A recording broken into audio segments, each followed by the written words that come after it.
My name is Amber Hay. I am the PSLF advocate here at the Washington State Office of the Student Loan Advocate. I'm joined today by Terry and Jessica. Terry, if you wouldn't mind doing a quick introduction.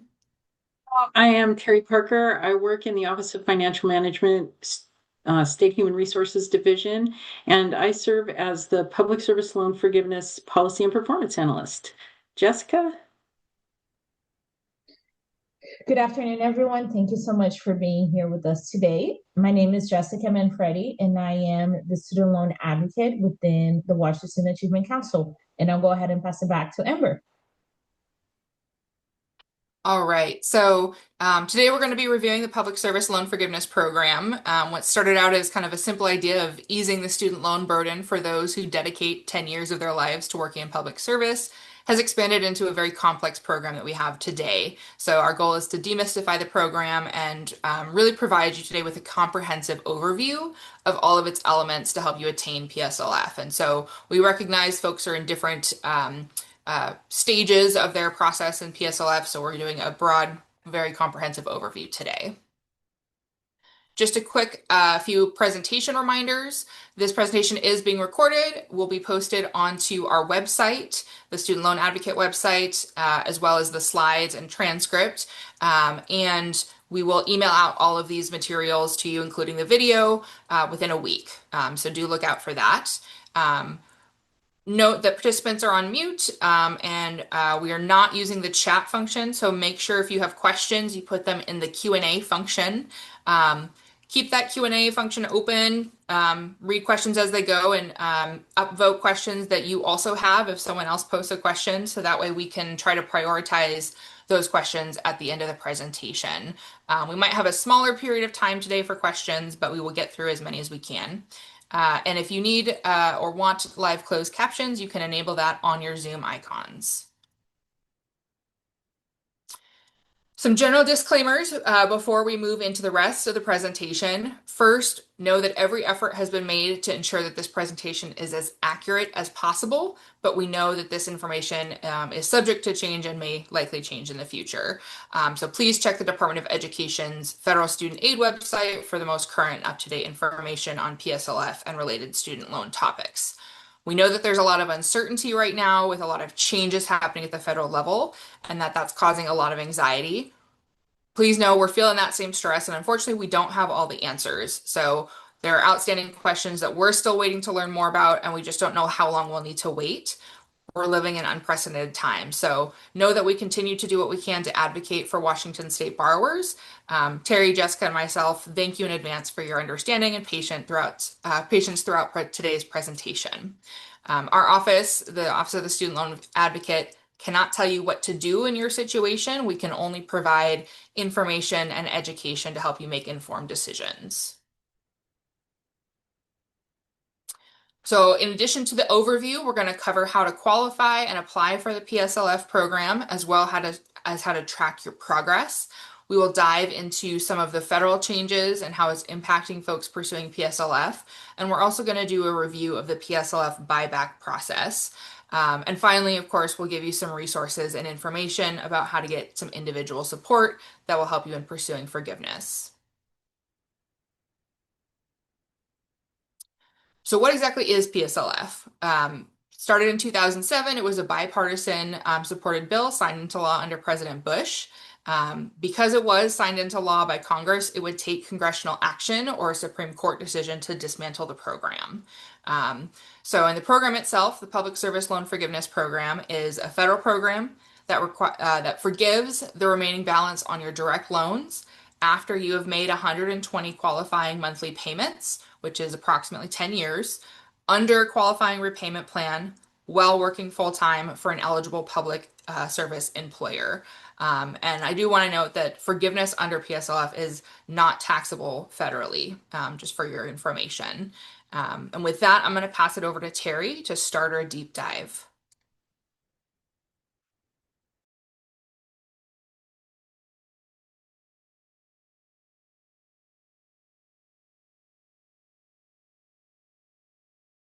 Terry, you're muted. Thank you. So, All right, let's go ahead and first we're going to talk about how folks can qualify. What are the criteria to have loans forgiven under the PSLF program? There are 4 elements, 4 criteria. First is the right type of employment. You have to have the right type of loan. You have to have the right type of repayment plan, and you have to have the right number of payments. So let's start with element or criteria number 1. Eligible employment. So this slide shares the Department of Education's definition of eligible employment. And you do need to be directly employed by a qualifying public service employer. And that, is defined by, they pay you, you get your check from them, they provide your W-2 statement.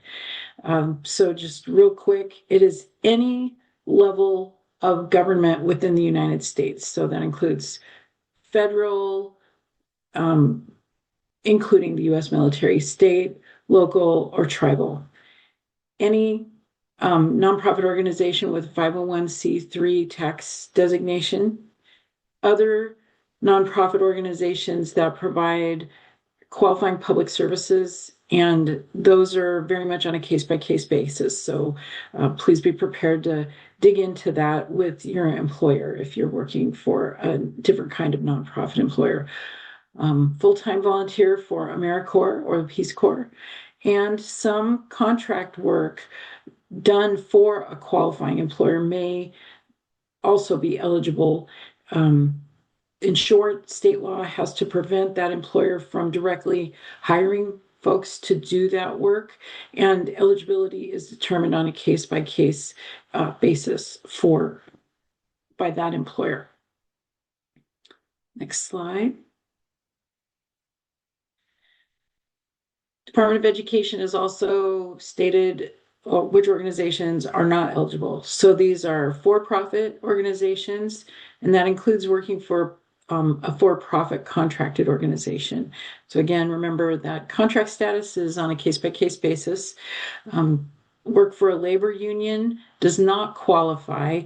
However, not to be confused, if you work in a public service position that is covered by a labor organization, you're part of a collective bargaining agreement, that is still eligible. And work for partisan political organizations is not eligible. The next element in qualifying employment is full-time employment. And so this these are the high-level criteria. I'll try to be succinct about this, but I do want to note on these slides, there's a link to the Department of Education's pages that give a lot of detail about this information. So your employment needs to be at least 30 hours per week on average, and this can be with either one employer or multiple employers. It does include paid time off and leave taken under the Family Medical Leave Act. It also includes contractual or employment, like contractual periods or employment periods of at least 8 months in a year. That is considered to be equivalent to one full-time, like a full-time job. And so an example of that is working as a teacher in a K through 12 school where, you're teaching for 9 months, and then you have 3 months off. Let's see. Higher education for non-tenured track faculty, there is a calculation where the credit hours that you're teaching are divided by the contractual hours taught per week, or sorry, I didn't say that well. The credit hours or the contractual hours that you teach per week are multiplied by 3.35 to determine that average number of hours per week. So there are tools that are there for you to help you understand these criteria, but also good tools for employers. And so our team can help guide employers to those tools and provide some guidance about that. Okay, I think that covers that slide. The last And maybe most important tip that I want to offer to you regarding the right type of employment is to know, please, that you need to be employed full-time by a qualifying employer at the point where you are applying for loan discharge. We'll go into that in detail later, but I don't think we can hit this point often enough. It's the most important thing to know. Do not retire before you've submitted your last PSLF certification form and made your last qualifying payment. That is a really important tip for you to know. Now, Amber is going to talk about the second element, which is the student loans that qualify for PSLF. Thanks, Terry. And before I go into that, I do want to address, you may have heard or seen in the news that the Department of Education recently published a new PSLF rule that would give them the ability to remove an employer's eligibility for PSLF based on actions that they believe may have an illegal purpose. Today, we're not going to cover all of the details of this new rule because even though it's scheduled to go into effect July 1, 2026, there are already 3 separate lawsuits challenging the rule. These lawsuits may prevent the rule from ever going into effect, so we don't know if the rule will actually be implemented. Washington State actually joined 21 other state attorneys generals in filing one of the lawsuits. If you have heard about this rule change and you're thinking about changing employers based on the rule, the Attorney General's office here in Washington would like to hear from you. They've got a form for folks to share their information. We've provided a link to this form on the slide, and actually Jessica is going to drop it into the chat. This is just if you want to share your information in case the Attorney General's office wants to reach out. Do not expect a response and be aware that your information may or may not be used. We understand that there may be a lot of anxiety and uncertainty about this rule in particular and its possible impacts if it were to go into effect. Right now, nothing has changed with regards to current employer eligibility, and we don't know that it will because of those lawsuits. What we can say is that if the rule were to go into effect, no employment prior to July 1, 2026 would be impacted, and employers would be notified in the future if they're at risk or lose eligibility. So hope that gives you a little bit of peace of mind right now. With that said, let's cover which federal loans are eligible for forgiveness through PSLF. Only direct loans from the Department of Education are eligible for PSLF. These include the direct subsidized, direct unsubsidized, direct grad plus, direct consolidation loans, and parent plus loans. Parent plus loans, though, are unique in the fact that they are eligible for PSLF, but they aren't eligible for any of the income-driven repayment plans. So to really truly access PSLF, Parent Plus borrowers need to consolidate their loans. We are going to spend some time specifically on Parent Plus loans throughout this presentation, so stay tuned. Here we have a list of loans that are not eligible. That's again not eligible for PSLF unless they are consolidated into a direct consolidation loan. These loans include all types of the Federal Family Education Loans or FFEL loans, as well as Perkins loans. These loans for FFEL stopped being issued in about 2010, and Perkins loans stopped in about 2017. But we know that there are folks that still have them. So the loans can become eligible for PSLF through consolidation.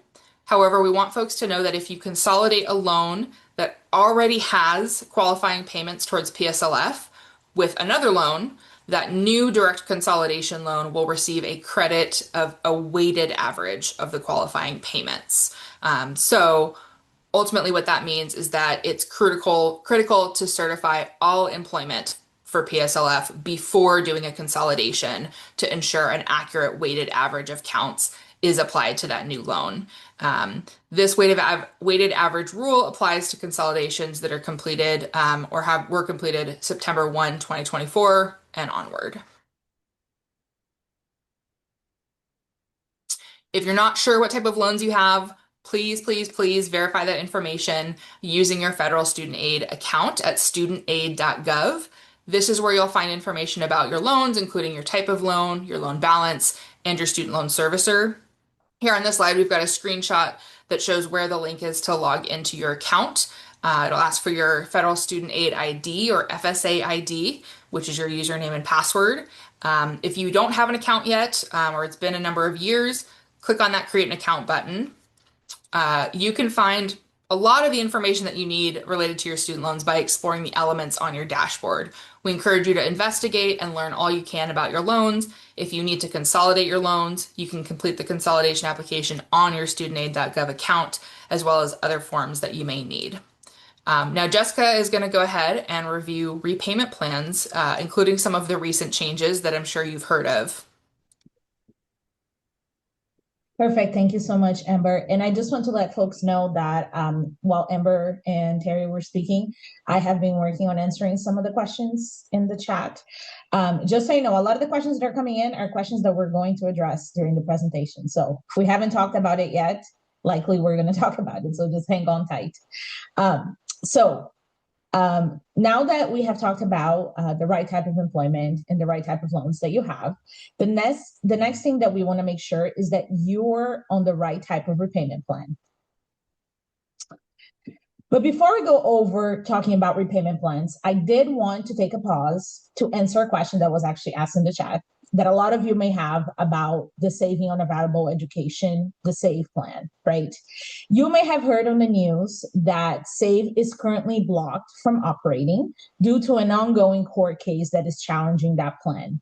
And as a result, all of the borrowers that are enrolled in SAVE are currently in a forbearance, and interest began accruing on August 1st for anyone that is still in that forbearance by either being enrolled in SAVE or because they applied and were waiting to be enrolled in SAVE. It's also important for you to know that PSLF, both PSLF and IDR credit, is not being granted for any time that you spend on the SAVE forbearance after July of 2024.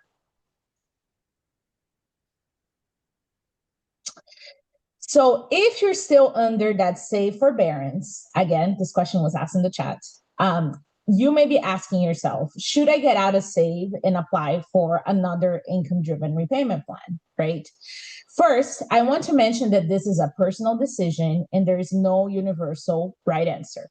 With that in mind, here are some things that you want to consider as you make that decision. So you should consider getting out of SAVE if you want to continue receiving PSLF credit, right? So you don't want to delay forgiveness. You want to keep accruing those PSLF credits so that hopefully you get your 120 qualifying payments as soon as possible. You want to receive IDR credits. Again, this is specifically for people that may be working for income-driven repayment forgiveness, or people that maybe are working on both PSLF and IDR forgiveness at the same time, which we know some folks that might be in that situation. Or if you are close to that PSLF or IDR forgiveness, right, you also might want to switch out of that SAVE plan. Now, you should consider staying in the SAVE plan if you would benefit from not having to make a payment. So maybe your current financial situation really doesn't allow you to make a payment and you just want to wait and see what happens with SAVE, then you could stay in that forbearance. You don't mind not receiving those IDR credits or PSLF credits, right? You don't mind that your forgiveness is going to potentially be delayed by the fact that you're staying in this forbearance. And again, you don't mind accruing interest because, like I mentioned, since August of this year, interest has begun accruing for everybody that's in that administrative forbearance. Now that we have covered what is happening to the SAVE plan and what options you have if you're still in that forbearance and trying to figure out what to do, we're going to move on to talk about which repayment plans are eligible for PSLF. Now, this used to be a lot simpler a couple of months ago, earlier in the year. However, due to the reconciliation bill that passed earlier this year, the repayment plans that are eligible for PSLF will change depending on specific dates that are outlined on the bill, and also when you took out your loans, right? So we have tried to break down this section based on relevant dates so that folks can know what their options are. So before July 1st of 2026, so right now, prior to July 1st of 2026, the following income-driven repayment plans are eligible for PSLF. The income-based repayment plan, or IBR, the pay-as-you-earn, the payee plan, and the income contingent repayment plan, or ICR. And also, the 10-year standard repayment plan is also eligible for PSLF. This is the plan that if you graduate and you don't select another plan, this is the plan that you automatically get placed into. You typically do not want to repay your loan under the 10-year standard repayment plan because you will basically pay off your entire loan balance before you actually become eligible for forgiveness under PSLF. So some periods under this plan are okay, as long as you also have some periods under an income-driven repayment plan or some eligible periods of forbearances and deferments.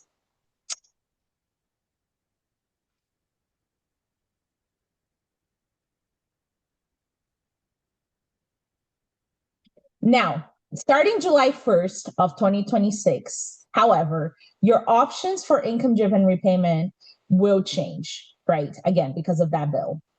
You still have access to the income-driven repayment plans that I mentioned on the previous slide with some limitations, and you will also have access to a new IDR plan. So on July 1st of 2026, you will have access to the IDR plan, the payee plan, the ICR plan. However, for payee and ICR, you will no longer be able to enroll into this plan, right? So if you really are hoping to enroll into payee and ICR, you must do so before that July 1st of 2026 date. And in addition, IBR pay and ICR plans, right? These plans will only remain available to borrowers that only took out loans before July 1st of 2026. So as a new borrower, you will no longer have access to these repayment plans. If you take out any loans or you consolidate your loans on or after July 1st of 2026, the only IBR plan that you're going to have access to is the Repayment Assistance Plan, or RAP. RAP will also be open to any borrowers with direct loans, so like the older borrowers, right? Except for Parent Plus loans. But please note that RAP is typically not as generous as the older income-driven repayment options for most borrowers. And once again, the 10-year standard repayment plan will continue being eligible for PSLF, though, like I explained, not the best option long-term for most borrowers. Finally, when we get to July 1st of 2028, which I know is a long time from now, but you might want to be aware of some of these things so you can make decisions at this point in time. We'll have just two income-driven repayment plans available. First, the income-based repayment plan, or IBR plan.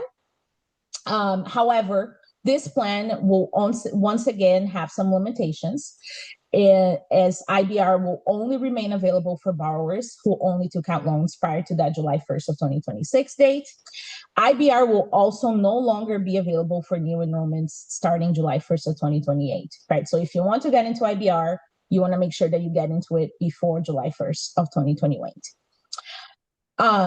The other IDR plan that is going to remain available once again to all borrowers with direct loans, except for Parent Plus loans, is the Repayment Assistance Plan, the RAP plan, which once again, typically not as generous as the other IDR plan for most borrowers. So again, if you're thinking about switching into another repayment plan at this point in time, just keep in mind that, if you get to this July 1st of 2028 date and you haven't opted into any of these options and you're not currently enrolled into an income-driven repayment plan, RAP will just be your only option, right? And again, if you're wondering what is going to happen to the people that are still in pay or ICR by July 1st of 2028, if you don't apply or enroll into the income-based repayment plan before that date, you're going to be automatically enrolled into the RAP plan, whether you like it or not. So you want to make a decision. If you want to eventually go into IBR, do so before this July 1st of 2028 date. And once again, the 10-year standard repayment plan will continue being eligible for PSLF. And here is a recap on the upcoming changes that I just talked about, right, for IDR, which is the plan that most people that are going to qualify for PSLF enroll in, right, to benefit from the program. And I'm not going to go over this information on the slide again because I just provided you all this information. I just have it here so that you can reference it later. If you just want a quick reference of the biggest changes that are going to happen that are going to impact the choices you have for income-driven repayment. All right, so now we're going to move on to talk about the repayment plans that are ineligible for PSLF, right? So the 15, 20, or 25-year standard repayment plans, which are going to be available for new loans after July 1st of 2026. The 30-year standard repayment plan, which is currently available for consolidated loans, and the graduated and extended repayment plans. So any of the repayment plans that are listed on the slide do not count towards PSLF. So if you're one of these plans, you wanted to switch to one of the plans that we discussed earlier. Now, you can apply to enroll into an income-driven repayment plan or switch to another income-driven repayment plan using the application on the Studentaid.gov website. You will have to log in, right, in order to apply. And you can also submit a manual, so like a paper or a PDF application of IDR directly to your servicer's website. When you're evaluating the IDR plans that you are thinking about either switching to or enrolling into, for PSLF, usually the lowest monthly payment available under one of these IDR plans is going to maximize the forgiveness that you get at the end with PSLF. Please note that the RAP plan, which is going to become available likely after July 1st of 2026, is not currently available on the IDR application. And we don't really know when that's going to be available. So just keep that in mind as you're reviewing your options. And for most people, we highly recommend that you submit the IDR application online on the Studentaid.gov website. We also recommend that on the application, you use the IRS data retrieval tool to give the Department of Education access to your tax information. This allows for faster processing, and 2, for you to get more accurate estimates of your monthly payments under the application. And speaking of processing, you may be aware that there's still a significant backlog of IDR applications. Many folks have been waiting several months for processing of manually submitted IDR applications from when the online application was not available earlier this year. So what we recommend borrowers in that situation is to once again submit a new application on the Studentaid.gov website and using that data retrieval tool, right? Doing those 2 things will hopefully allow for your new application to be processed faster. We also wanted to highlight for people that the partial financial hardship requirement that was once needed to enroll into what's the income-based repayment plan or IBR plan has now been removed. So what does that mean, right? That means that any borrower that currently has a direct loan, except for Parent Plus loans, now qualifies for the IBR plan, right? However, the online application may not show you the option to apply for IBR if you don't meet the partial financial hardship requirement, right? So if you are in that situation and you want to enroll into IBR, this is going to be one of the few cases where we recommend that you actually submit a paper or a manual application to your servicer directly to enroll into that IBR if it's not showing to you as an option under the online application. Finally, we want to address Parent Plus loans. It's important for you to be aware that you have to take action in order to remain eligible for income-driven repayment if you still have Parent Plus loans, right? So you will need to either consolidate your Parent Plus loans as soon as possible if you want to enroll them in an income-driven repayment plan. If you already consolidated your Parent Plus loans, then you've already completed the step, right? This step to consolidate the loans is for people that just have Parent Plus loans at this point in time. Now, after you consolidate, so even people that have already consolidated, you also want to go ahead and apply to enroll into the Income Contingent Repayment Plan, the ICR plan, before July 1st of 2026. And for people that need to either consolidate or apply for ICR or both, we encourage those borrowers to act now to leave plenty of time for those consolidations and IDR applications to be processed well ahead of that July 1st, 2026 date. And if you consolidate and apply for ICR, if your consolidation loans contains Parent Plus loans, you will eventually be transitioned to the income-based repayment plan, the IBR plan, by that July 1st, 2028 date. So even though you currently cannot enroll into IBR, right, you will eventually transition into the IBR plan if you take the step to consolidate and apply for ICR. As a Parent Plus borrowers, we have a few more things that we have to tell you. So it's important for you to know that you will not have access to any income-based repayment plans after July 1st of 2026. So next year on July 1st of 2026, if you do not take, if you do take out any federal student loans after that July 1st, 2026 date, right? So if you're currently taking out loans for a student, for example, and you're still going to need to take out those loans next year, by the fact that you're taking out those loans next year, you're basically going to give up your ability to sign up, right, for an income-driven repayment plan. And also, if you have current Parent Plus loans, but you're not taking out any more loans, if you don't take that act of consolidating and enrolling into ICR prior to the July 1st, 2026 date, you will also not be able to access any income-driven repayment plans, right? So in practice, what does this mean, right, for people that are under these two buckets that we just explained?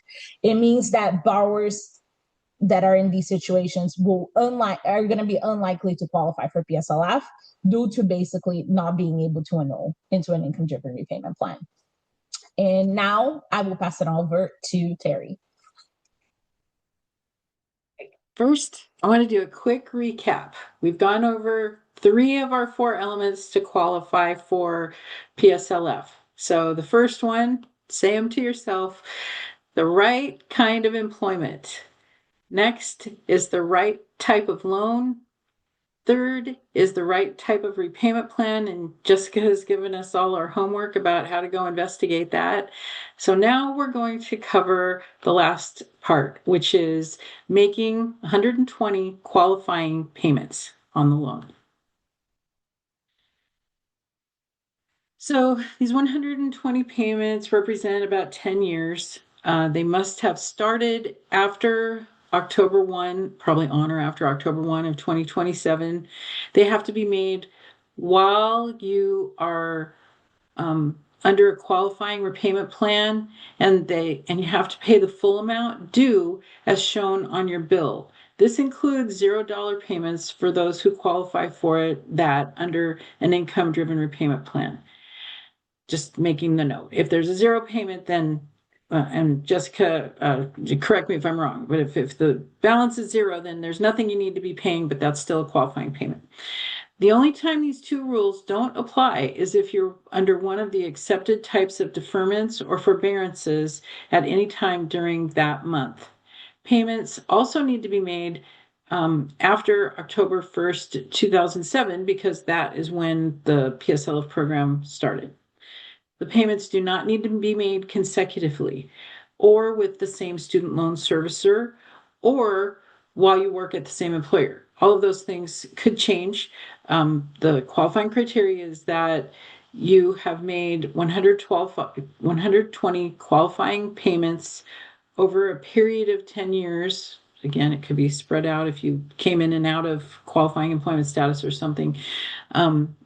But you just need to be working for that 10 years of qualifying with a qualifying public service employer. One tip is to make sure that you are making on time and complete payments, and that you a tip for ensuring that you do this is to sign up for automatic payments with your loan servicer. Sorry, stumbled over that. All right. It's important to keep in mind that there are times when you cannot make qualifying payments. You can only make qualifying monthly payments during the periods when you have a payment due.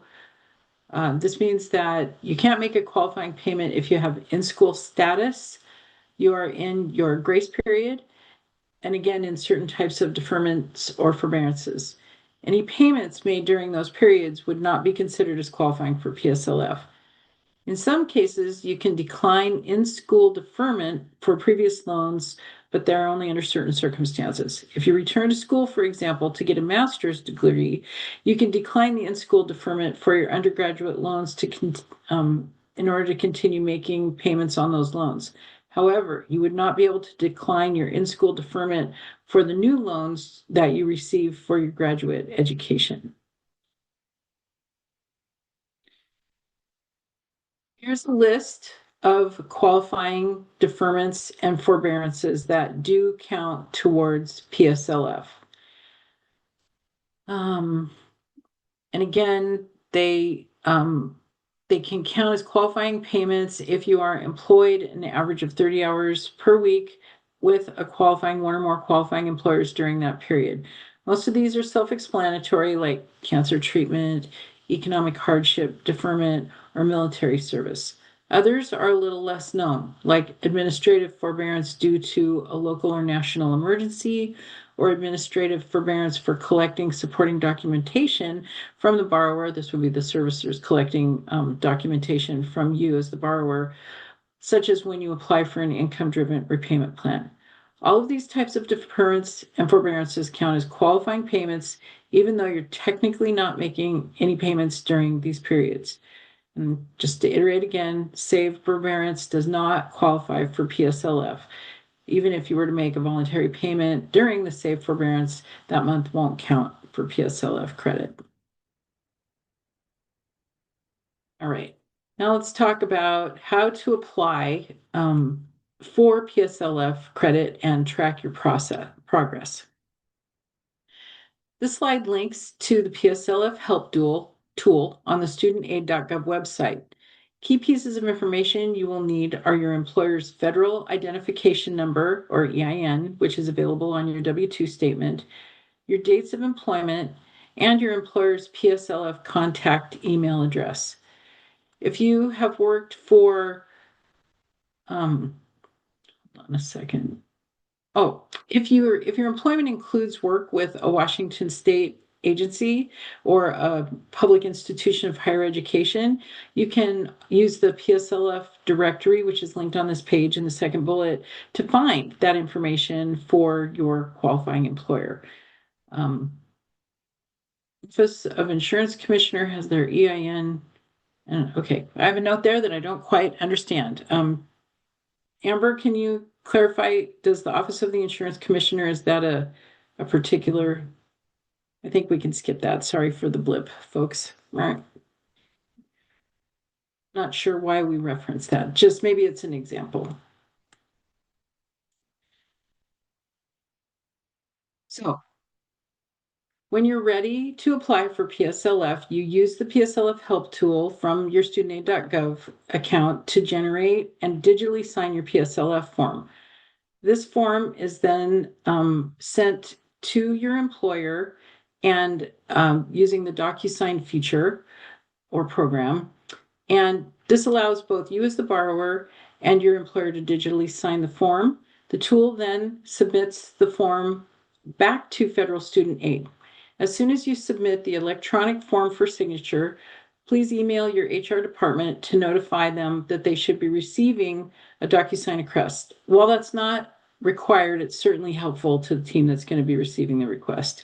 We've found that by doing this, the employer is more likely to complete the form in a timely manner, and they won't miss the request coming through.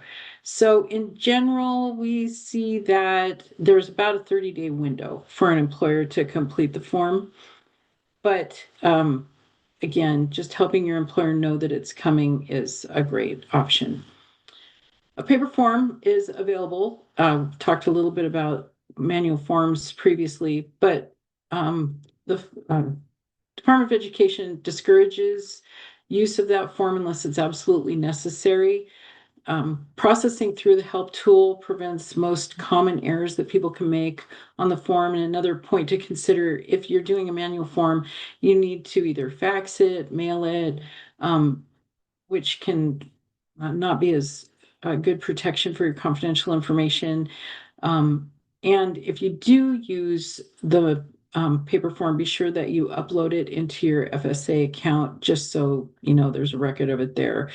However, submitting the form via the help tool allows you to track the form while it processes on the federal student aid website. It's best practice to submit a form every year whenever you switch employment and whenever you switch between part-time and full-time employment with the same employer.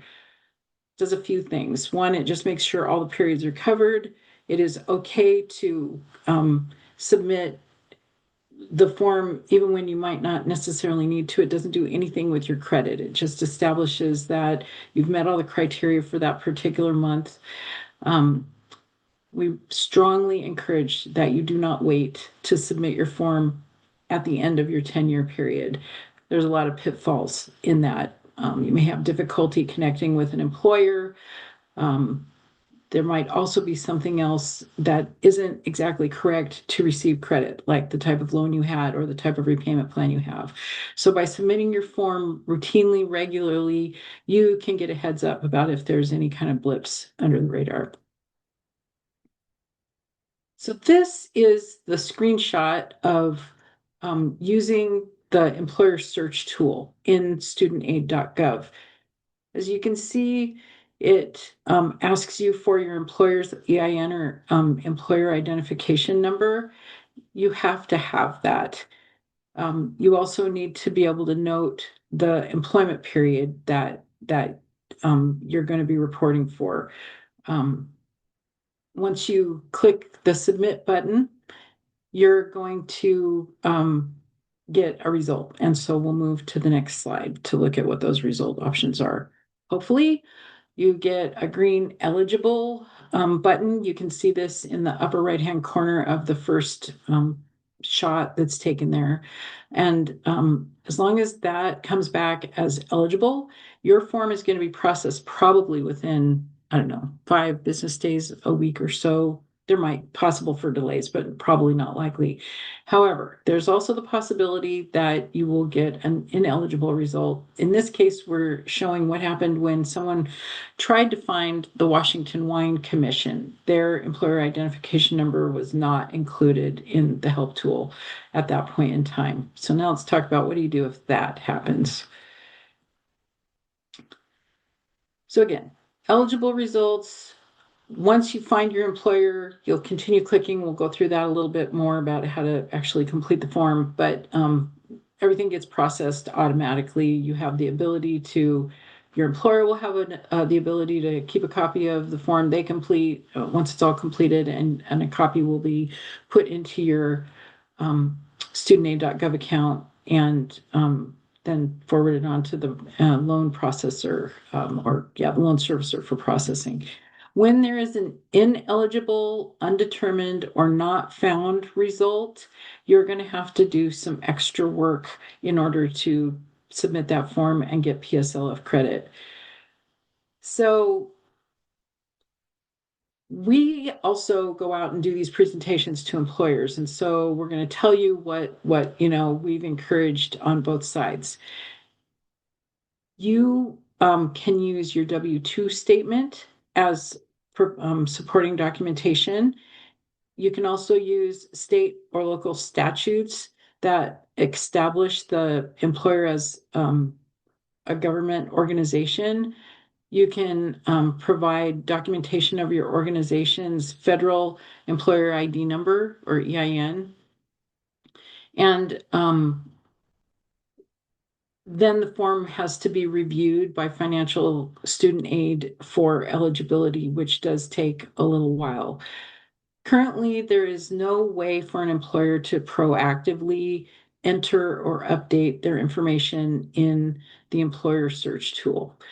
And we just share this with you because please don't give up. Just know it's going to take a little while for the form to get processed, but it will get processed. Once an employer has been reviewed and approved, then you're able to use the electronic form and go ahead and do this,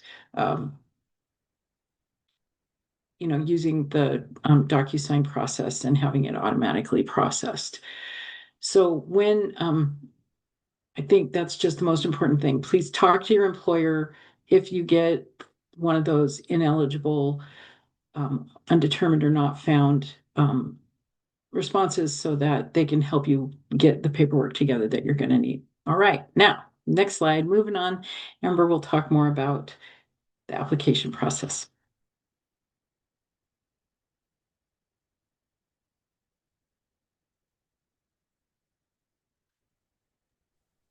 Okay, so once your PSLF help tool form is submitted and processed, and an eligibility is determined, you'll be able to view eligible and qualifying PSLF payments on Studentaid.gov, as well as access additional self-service tools and program dashboards. Note that you'll continue to make payments to your loan servicer, so you'll have both your student aid account and your student loan servicer account. When it comes to tracking your progress, so this is your PSLF form through the help tool. This is a tracker. So once you actually complete the tool and it submits it to your employer, this is what it'll look like when you go into the My Activity section of your FSA account. And so it'll show you kind of where your form is at in the process. And this is what will be where you can see when it's actually been completed, if your employer has signed it or if you need to send a reminder. The tool also has the ability to generate a manual form. We generally don't recommend the manual forms except in very specific circumstances because the form just takes a lot longer to process if it's manual. So if you do have to do a manual form, you can upload it and scan it back here. And if you do that, make sure you include all pages of the files, not just the ones that you have to fill out, but the instruction pages as well. There's some really finicky things. So again, if you can avoid doing the manual upload, that's going to be best is to do it, through the DocuSign. On this slide, we've linked to an FSA article on how to use all of these new PSLF features so that you can reference it later. I'm going to do a quick overview of what those tools look like though. So the PSLF progress tracker you can access on your FSA account dashboard. As indicated on the slide with the red box, you need to click on that View Details button in this section to see more information on the tracker. When you do that, you'll come to a screen that looks like this with the PSLF payments at the top and then several different tabs. Under the Loan Details tab, you'll see a qualifying payment bar for each of your loans if you have more than one. If you have a consolidation loan, you'll see likely see an unsubsidized and a subsidized portion. They show up as two different loans, even though it's one direct consolidation loan. When you're on this page, you can click on that Show Payment Summary to see the specific payment counts for each loan, including a breakdown of how many qualifying payments you have and maybe payments that still need employer certification if it's been a while since you've certified your employment. You can click over to the Payment History tab, which is where you can learn more about previous payments. You can filter these by the specific loans that you've had, specific time periods, different qualifying statuses. This section in particular is very helpful for folks if they're trying to identify months that might be eligible for the PSLF buyback process, which I am going to get to in just a minute. So take some time, explore, and kind of get a sense of your payment history. Finally, on the PSLF progress tracker, there's an employment certification tab. This is where you can see all the employment you've previously certified, including their EIN, the hours that you worked, the period that was certified, all of that information. We do recommend kind of just reviewing the information on the PSLF progress tracker regularly, and especially after submitting a new PSLF form that certifies your employment. Once your PSLF form is processed, you should receive a notice updating you about your PSLF qualifying payment count. you'll be able to view this correspondence letter under that My Activity section of your FSA account.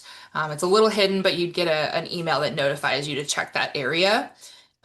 If you disagree with an updated qualifying payment account notice that you receive, you actually can submit a PSLF reconsideration request within 90 days of receiving that updated count.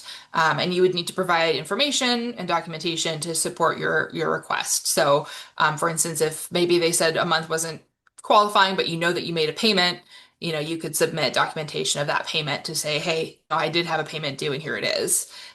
So we've linked information on the PSLF reconsideration on this slide for you to reference if needed.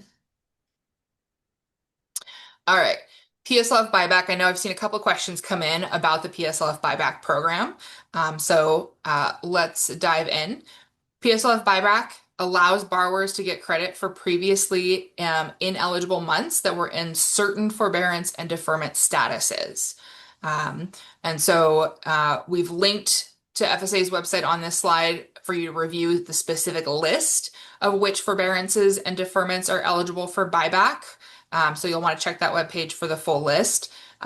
Note that the forbearances and deferments that Terry covered earlier, those are ones that you should already be getting credit for if you were in those while working for qualifying employers. So those ones shouldn't be an issue, but you can look at the full list of what other ones you can actually then buy back. Important to note, you cannot apply for PSLF buyback until you have reached 120 months of qualifying employment. Technically, you could submit an application before then, but it'll be rejected. But you're not actually eligible for that buyback until you've reached that 120 months of qualifying employment. And the easiest way to actually determine kind of when that point is to figure out how many months that you have that are eligible for buyback based on the criteria. You can then map out for when your monthly payments plus those months you want to buy back will equal your 120 months of qualifying employment. And so that also means that your employment needs to be certified for all of the periods that you want to buy back. The amount that you would pay for buyback is dependent on what your payments likely would have been during the forbearance and deferment months. So it's not the payment amount that you currently have when you apply for buyback. It's based on likely what your payments would have been during those months you're trying to buy back. If you were on an IDR plan before or after those months, generally they'll use the lowest monthly payment amount. If you weren't on an IDR plan during that time, you may need to provide additional tax information for those periods. After submitting an application, borrowers are expected to continue making payments if they have one due. If your application is then approved and you're eligible to buy back those months, you'll be set an agreement with the total amount that you owe and the directions to make the payment within 90 days.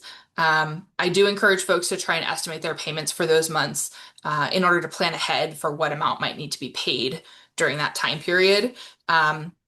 If you pay that amount, but you'd also made additional payments after submitting that application, if there's an overpayment, you would then be refunded for an overpayment. So it's a little complicated, but that's kind of the process in a nutshell. From recent court filings, we know that there's a backlog of around 75,000 PSLF applications, PSLF buyback applications, excuse me. So processing is taking quite a while. We've heard from folks who submitted their PSLF buyback application maybe a year ago and are still waiting. So with that said, we want to address the question of what to do if you're still in the save forbearance and waiting to hear about your PSLF buyback application. So if you're in this boat, you have two options. One, you could do nothing and remain in the save forbearance while waiting for your PSLF buyback application to be processed.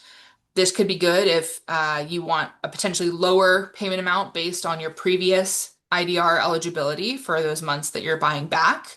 And if you don't mind waiting for kind of an unknown amount of time for that buyback to be processed.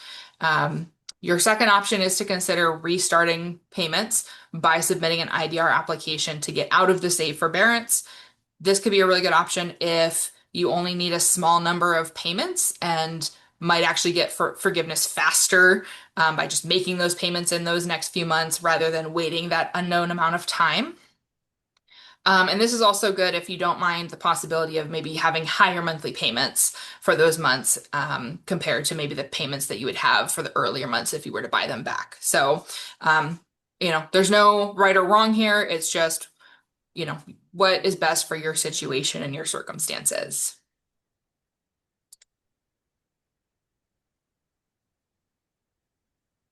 And Jessica's going to round us out here.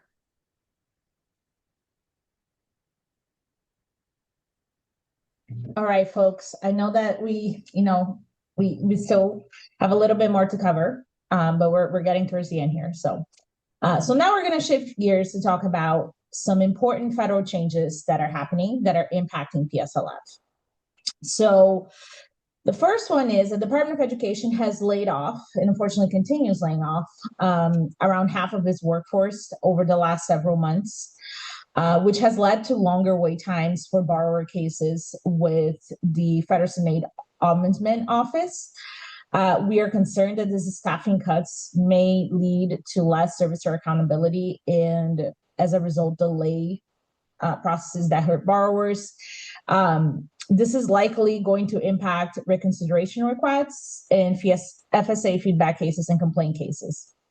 The importance here is to continue being patient because a lot of these cases require manual review, and with the shutdown plus these staff cuts, things have been delayed even further. The good news, though, is that the American Federation of Teachers Union, AFT, filed a class action lawsuit against the Trump administration back in September, claiming that the Department of Education is unlawfully blocking student loan forgiveness for hundreds of thousands of borrowers across multiple programs, including the PSLF program. And as a result of this lawsuit, last month, the Department of the department will be required to process all IDR backlogged applications and PSLF buyback applications. The department will also be required to file 6 monthly status reports with the court on the status of IDR and PSLF applications. Hopefully, what this means is that this additional oversight will lead to more timely processing of IDR and PSLF buyback applications in the coming months, though this remains to be seen, right? So don't hold your breath. Hopefully it will mean that it will be processed faster, but we're not sure at this point in time. So let's cross our fingers that this helps them process this stuff faster. Now, if you want a comprehensive overview of some of the changes that happened to federal student loan due to the reconciliation bill that was passed this year, that was also known as the One Big Beautiful Bill, you can watch our webinar on the topic, Understanding Changes to Federal Student Loans webinar, to learn more about these changes beyond the impacts to PSLF, right? This is important, I would say, very pertinent, specifically for people that may be taking out new loans after July 1st of 2026. So I'll just make a call out. If you are a borrower, you either are thinking about going back to school and taking out new loans, or you're currently in school and will continue to be taking out loans, I recommend that you watch this webinar because it will have some important and relevant information for you. And as we talked a little bit earlier, there is, like I said, that current IDR backlog. I just want to reiterate that for borrowers who may be considering, trying to do something to make this go faster, you really want to submit a new application to Studentaid.gov and use the IRS data retrieval tool for hopefully faster processing of those applications. And finally, because there's going to be many changes to income different repayment plans availability within the next few years, we highly recommend that you carefully review your repayment options and strategy. And to do that, we recommend that you re-review slides 21 to 29. All right, we're almost done. but I wanted to highlight a few resources that we have through the Office of the Student Loan Advocate. First, our office has some steps to apply for PSLF document, which has step-by-step instructions on how you can apply for PSLF. This is a great document, especially for those who are starting out from scratch when it comes to PSLF, but also for those who are already in the program and want to make sure that they don't miss anything. We also have a PSLF frequently asked questions document that is helpful, and some other helpful links and resources on our website. So check it out.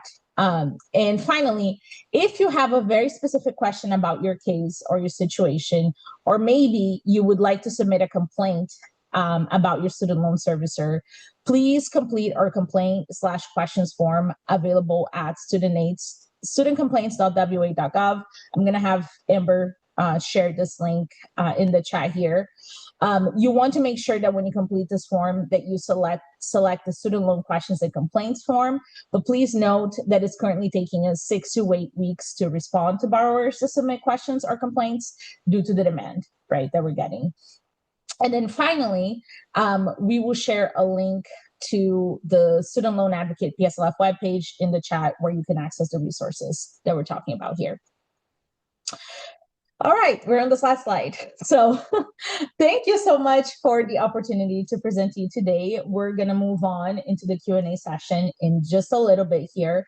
However, before we do that, I do want to ask that before the end of the day today, if you're able to, please fill out a survey to help us continue providing resources for Washington student loan borrowers like you. Once again, we're going to provide that link in the chat. It shouldn't take a long time, but your feedback really helps us shape the content that's available in these slides and in this presentation, and also the types of presentations that we make available to you. So once again, thank you for your opportunity today. And then I will pass it over to Amber so that we can start our Q&A section. Thanks, Jessica. And I'm going to go ahead and stop sharing just so I can see Zoom all the way. All right, and this is the opportunity in the Q&A section. If you are looking through the questions, making sure to click the little thumbs up to upvote those questions. We're going to try to get through as many as we can, both looking at the most upvoted as well as ones that we think are really important for folks to know, or that might apply to many different folks. Jessica, do you mind taking the first question? I need to pull up the survey link to drop in the chat here.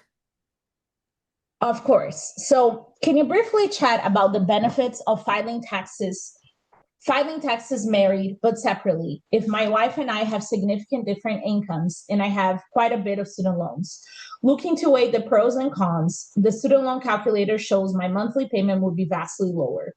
Currently in forbearance and would like to get started again because I don't trust buyback. And if I could start back up with much lower payments, that would be good. So anonymous attendee, I think you already answered your own question. So the main benefit of filing taxes separately, if you're married and you're making student loan payments, is that basically your spouse's income will not be taken into consideration when they're calculating your monthly payments, right? So for people in a situation like you, where your income is significantly lower than your spouse's income, it means that you will likely have a lower monthly payment under an income-driven repayment plan as a result. Now, what I can't answer for you is what are the tax impacts of you making that choice, right? When you file your taxes together, there are several benefits that you might be able to take advantage of in tax cuts and things of that nature that if you choose to file separately, you might lose. So my recommendation for anybody in this situation is really to talk to a tax professional to understand what the implications are going to be if you choose to file your taxes separately, because our office cannot answer that for you. And you really want to know what that's going to be before you make that decision, right? Because for some people, the amount of taxes that the tax cuts and benefits that they get for filing it together outweighed the benefit of having a lower payment, right? But again, I would recommend, if you're in the situation, to consult a tax professional. Great. Thanks, Jessica. I'll take the next question here. So Randy asks, will months on administrative forbearance due to being on the SAVE plan be eligible for PSLF buyback program?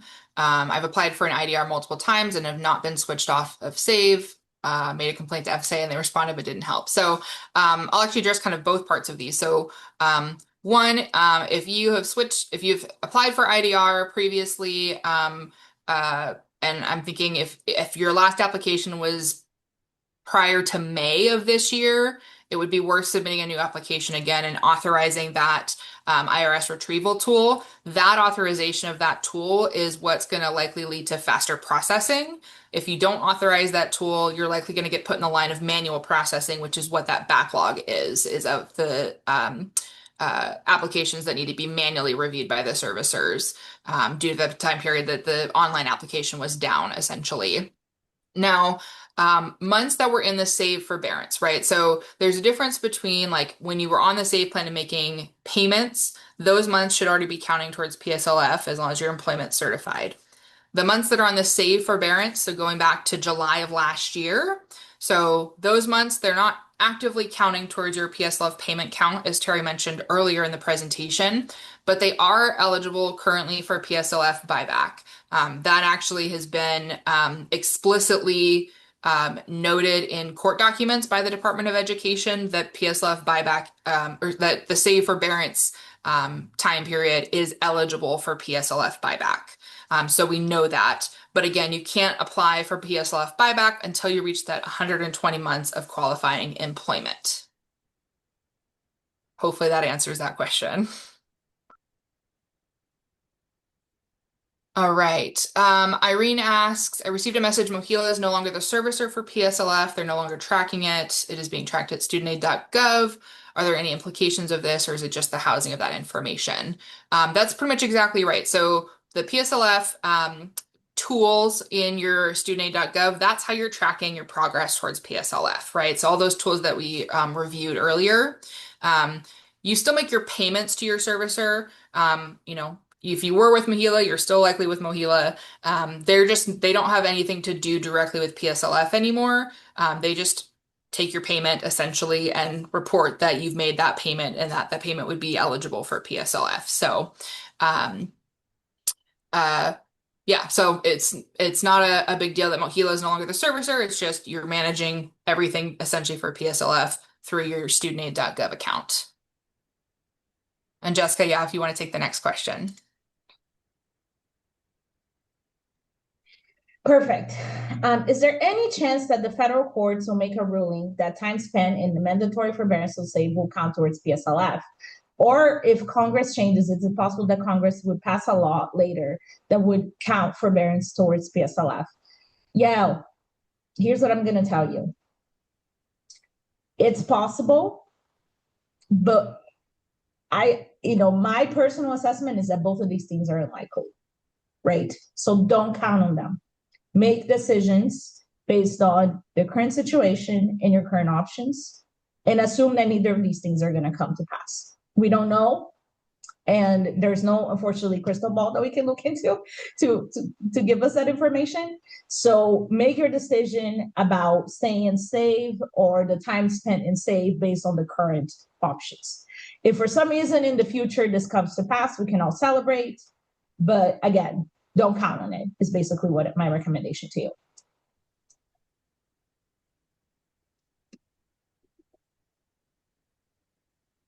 All right. Are there anticipated to be any class action lawsuits against the Department of Education for all of these changes? That's a great question. I would say the honest answer is maybe. We don't know. Our office is not party to any lawsuits or has the ability to be party. So, but that we know that there are advocates that are already, right, pursuing avenues to challenge some of the rules that are being made. So, I mean, we don't have a crystal ball, unfortunately, to know what's going to happen in the future. So maybe.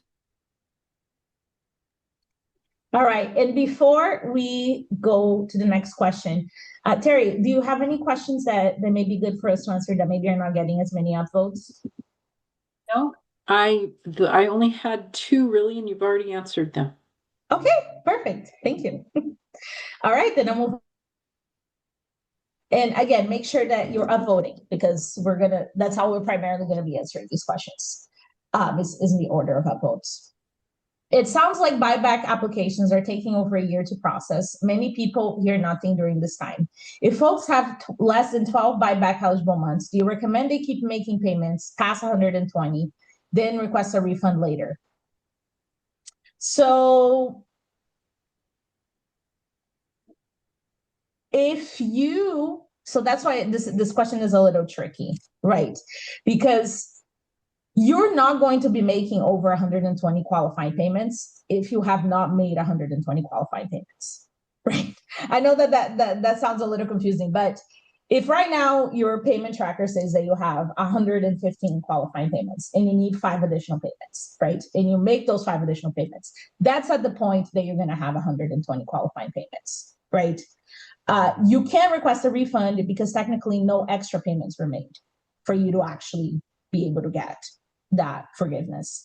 What you're talking about is if you have a pending buyback application, could you somehow request a refund after you've received forgiveness for those buyback months? The answer is no, right? You're not going to be able to request a refund for that money. So if you choose to start making payments to get to 120 qualifying payments, just know that you're not going to be eligible for a refund for payments past 120 months of eligible payments, right? Because I think that's what you're getting confused. There's 120 months of eligible qualifying work and 120 months of qualifying payments, right? So you could have 150 eligible qualifying months. You still have to make of employment. You still have to make 120 qualifying payments to be able to be eligible, right? So that's the difference here. And in your situation, no, you wouldn't be able to request a refund is what you need to know. I will add to that, Jessica, because there's a little bit of nuance in if so if you put in your buyback request and you're trying to buy back 8 months, right? And let's say, actually, no, that's not a good example. There's a possibility of an overpayment refund if you bought back months and then you bought back some months that you'd already kind of paid extra for after the period. So, But I think that that's a very niche situation, right? And it it's not like is, yeah. And it's not something that you would request. It would be essentially based on when the department puts your effective date. So if you made some payments and then you also bought back months, they'll date your effective date to when you reached 120. And if there were any payments after that, those would then be eligible for a but either refund. way, it would require you to actually have a buyback application process. If Right, you never have your right, buyback application process and you just make those additional payments to get to 120, you're not getting a refund, right. right? Yes. Okay. Yeah. Um, Yeah, you guys can see, right? This stuff is all complicated. So thank you for asking the questions. Um, all right. So our next one, is there any harm in remaining in the administrative forbearance instead of choosing a repayment plan apart from it not counting towards PSLF? Um, I mean, essentially, that's the biggest downside is that you're not making payments towards PSLF, and that you are accruing interest. The flip side to the interest piece, though, is when you reach your 120 and you receive forgiveness, the forgiveness is on that remaining balance, which includes any interest that's accrued.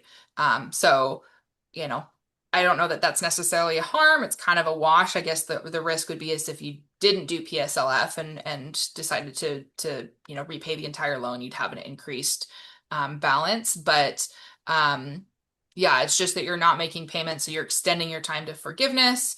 And you may have some uncertainty later if you use that PSLF buyback process as far as timing. So um, I would say that's really it. And it's, your personal circumstances. I think the main reason at this point that folks are choosing to stay in the forbearance is probably financial reasons.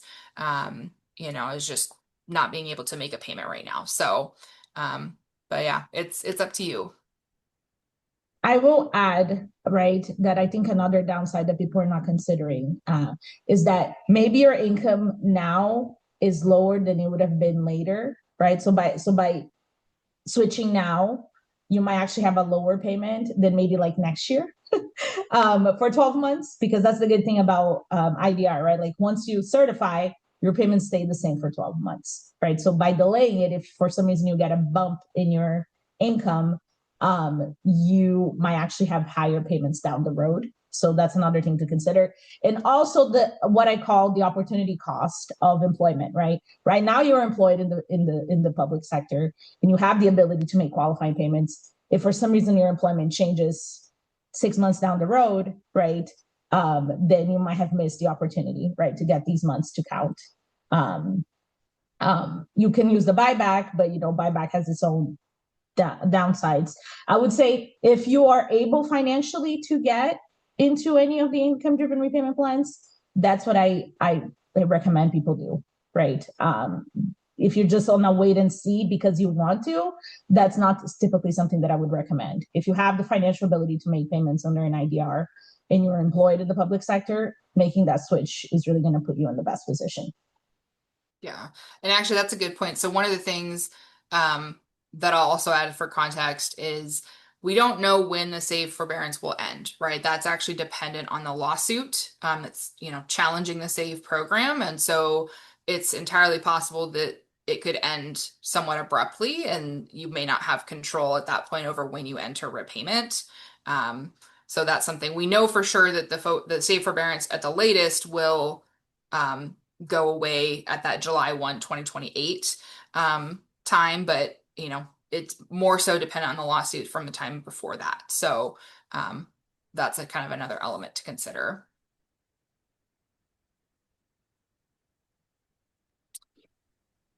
All right. So the next question is, I've heard that you may be disqualified from PSLF if you miss one payment. Is that true? No.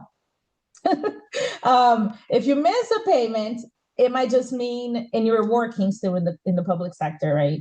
It might just mean that you might have to make one additional payment, right? To get back to get that forgiveness while you're working at your job. But no, just because you miss one payment, it does not mean that all the payments you had before is going to go away. Like the payments you have that are qualifying are going to remain qualifying, regardless if you miss one payment or not.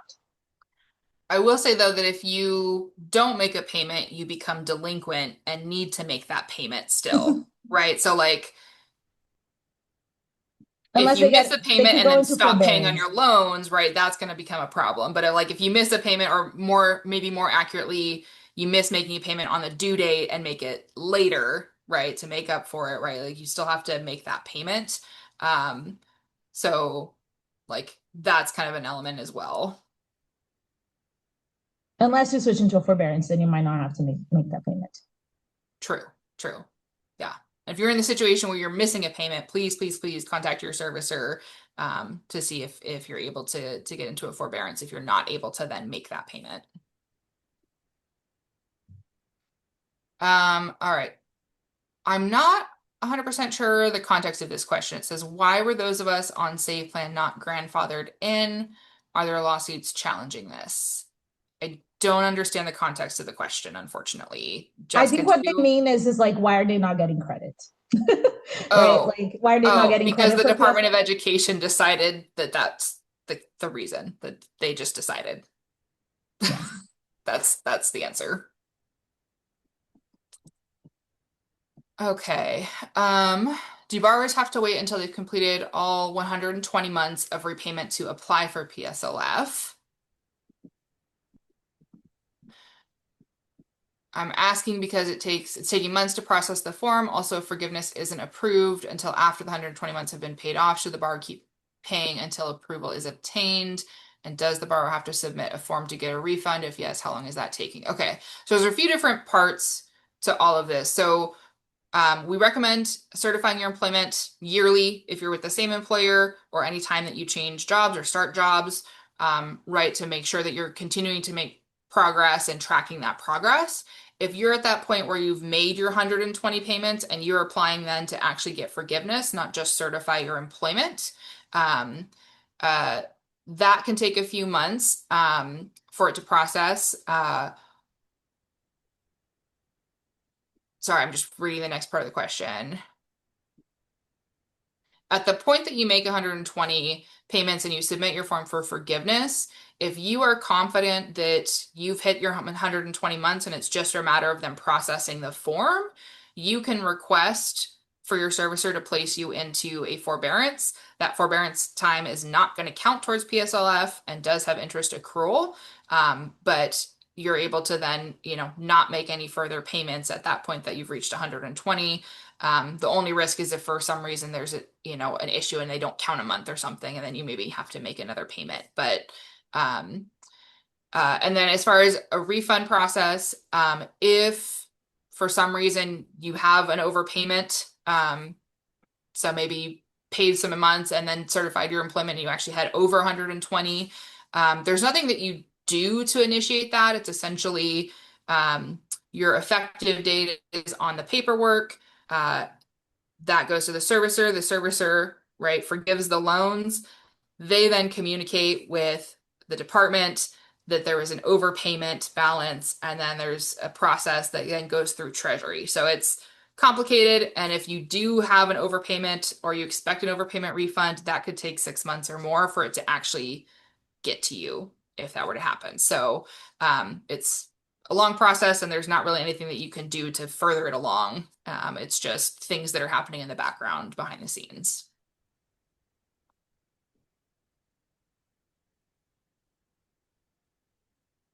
All right. Can you talk about the refund process for borrowers who pay in excess of 120 qualifying payments? So the refund process for you, if you get paid over, if you pay over 120 qualifying payments, should be automatic, but there is no timeline for how long it will take for it to get done, right? So, which is very frustrating for borrowers, right?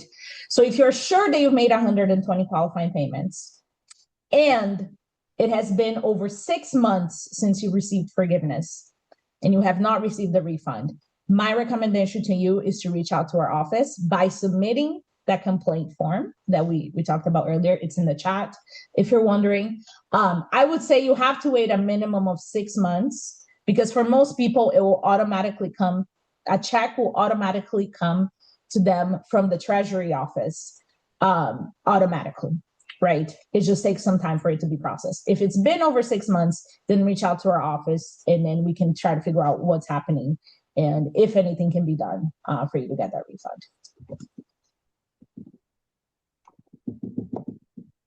All right. I was informed that I completed my 120 qualifying payments and I submitted the PSL application for review. I see it may take up to 3 months for review. Do you know if there's a backlog of reviewing those applications that may push me into the July 1st changes? If you've reached that 120, if it's been a while since it's been processed, that's probably more likely due to the government shutdown than anything else. And so I would expect to see in the next few months that would be taken care of.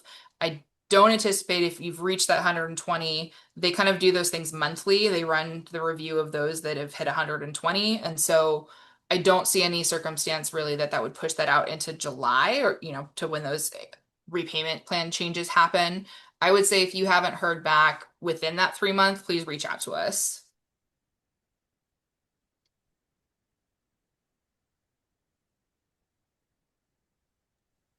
All right, so how often should I have to recertify employment? I got everything approved for my IDR plan in July, and it looks like my payments haven't counted from August and beyond due to needing that employment certification. I was under the impression that my certification will continue bearing my job changes or the like. Ooh, great question. No, you have to recertify your employment. There's 3 situations, right, where you want to recertify your employment by submitting that PSLF form, right? So once a year, if you're staying in the same job, right? Every time you switch jobs, so like you switch from one employer to another employer, you want to submit a form to your old employer and then submit a new form to your new employer, right? And then the other one is obviously once you have made that 120 qualifying payment, right? Those are the three situations that you want to make sure that you're recertifying your employment. There is no way for them to know that you're still employed unless you recertify employment. You could do it every month, I guess. I don't recommend that you do that because your employer might get a little bit annoyed. And it doesn't really benefit you typically to do that. So like I said, every year, if you remain in the same employment, every time you switch employments, and once you reach that 120 qualifying payment, that's when you're going to submit that PSLF form. All right, there's a couple here that are a little bit lower on the list, but I want to make sure to cover. One, someone asked to clarify on being employed when applying for forgiveness. Do you have to stay employed until the loan has actually been forgiven, i.e. until the website shows a zero balance, and this person is close to retirement? So it's when you have to be still employed at the time that you apply for forgiveness. Now, if you are like 100% confident that you have those 120 months, right, it would be okay to change employment. We don't recommend that. Like, to be safe, we recommend staying until you actually get your forgiveness, but it's not required. And the other one I wanted to note, you do need to certify your ongoing employment every year. If you've already certified employment for a prior employer, that you're no longer working for, having all of those months certified, you only need to do that one time. You don't have to every year resubmit for a previous employer. It's only for your kind of continuing employment that you need to recertify yearly.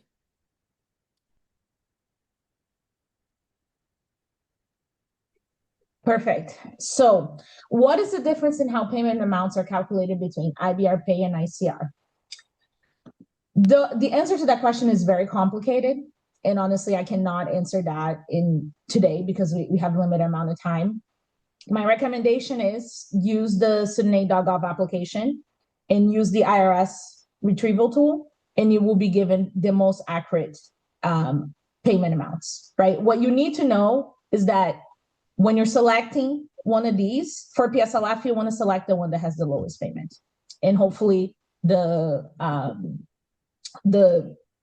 using the application will give you the confidence that you need to select a plan that will be the best for you.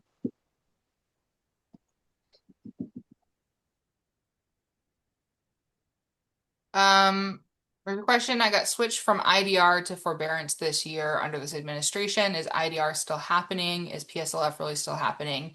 PSLF is absolutely still happening. IDR is just that umbrella term for income-driven repayment plans. So I'm not entirely sure, what that circumstance is if you were on a specific repayment plan and then put into a forbearance.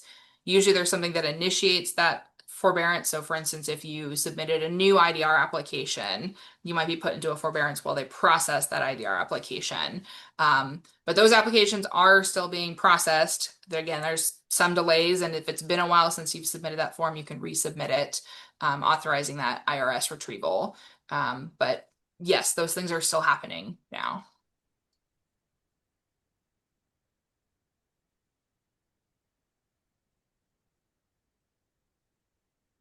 Oh, Jessica, you're muted.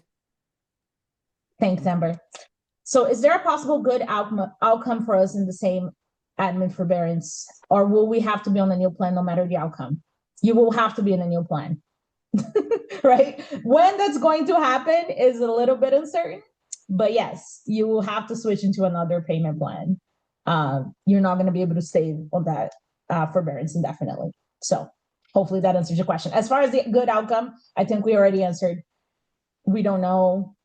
Make decisions based on the information you have right now.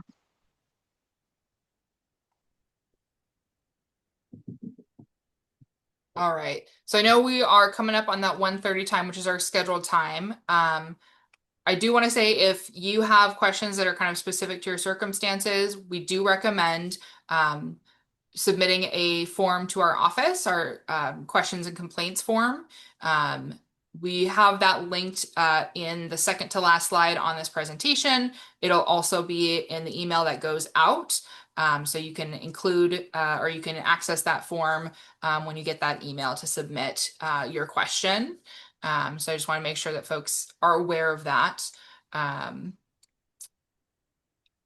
Otherwise, I know we're never able to get through all the questions. It looks like we got through almost half of them today. Jessica or Terry, do you have anything to add as we wrap up? I don't think so. Again, if we didn't answer your question, again, we recommend that you use that questions and complaint form to get to us. Just be patient, right? Because it's going to take us a little bit to get back to you. But we'll get back to you. Okay. So Yeah, we're still Well, working through that add is backlog. please share with friends and family members in your community that these presentations exist, and pass along information so that we can help other public service employees attain loan forgiveness and have the information they need. Thanks. Yeah, and I'll just ask to or let folks know as well. So when we send out the recording, one of the things that we're going to do a little bit differently is we're going to set up the timestamps in the video on the YouTube video so that you can come back and review different sections that are relevant to you from our presentation today. So hopefully that will be helpful. We've had some folks request that. So thank you all very much for attending today. We look forward to assisting you. Hang in there. We know this stuff is confusing and complicated. We're here to help as much as we can. So please take care and have a good rest of your day and happy holidays. thank you, everyone. Bye bye.